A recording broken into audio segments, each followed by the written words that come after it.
When Mike MacIntyre picked up a late-night phone call from defensive line coach Jim Jeffcoat 3 years ago, the last thing he expected to talk about was his offense. Jim calls me at 11 o'clock at night. I go, "What's up, Jim?" He goes, "I found a quarterback." I said, "Where?" He said, "El Paso." I said, "El Paso? We don't even have anybody on our list from El Paso. We haven't even heard of a kid." He goes, "Coach, he's unbelievable." Ultimately, MacIntyre invited that unknown quarterback to Colorado's summer camp. Steven Montez showed up, 6'5", 225 pounds, and he was unbelievable. We had a lot of Elite 11 quarterbacks at that camp. Nobody even knew who he was. He was the best one there. And so I said, oh gosh, how can we keep it quiet? How can we keep it quiet?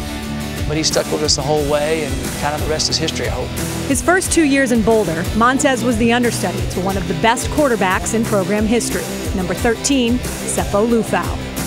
Montez's first opportunity to play in a game came earlier than expected. Check out the Michigan Wolverines as they host the Colorado Buffaloes. Take me back 11 months ago to Ann Arbor, Michigan.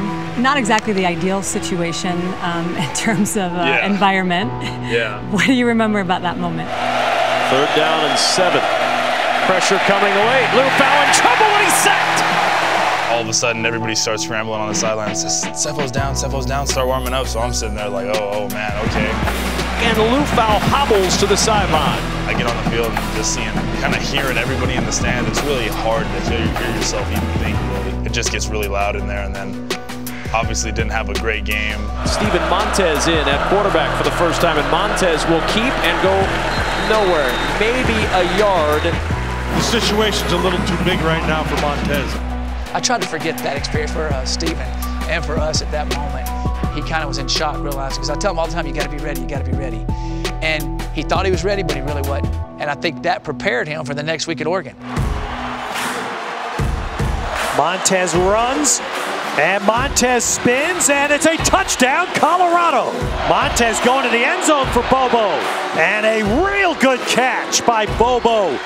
Just kind of felt like I was back in high school doing my thing, kind of just making plays, getting the ball to everybody. Montez hands it off. First running play of the game. Big play. And it is touchdown, Colorado. And Montez runs by a man. Montez went 2-1 as a starter last season, giving Colorado fans hope for the future beyond Sefo Liufau. But replacing a quarterback who owns 99 school records won't be easy. Sefo's willpower was unbelievable. That has to be a tested thing. That's something you can't see. So right now, I would say Steven's willpower, he's got to prove it to everybody. He was behind a great quarterback in Sefo, and he kind of knew it was Sefo's show, but now it's his turn, and he stepped up dramatically. I mean, we've seen it on the field. He's grown into that leadership role that we need for this team. Go here! That's a touchdown, every time.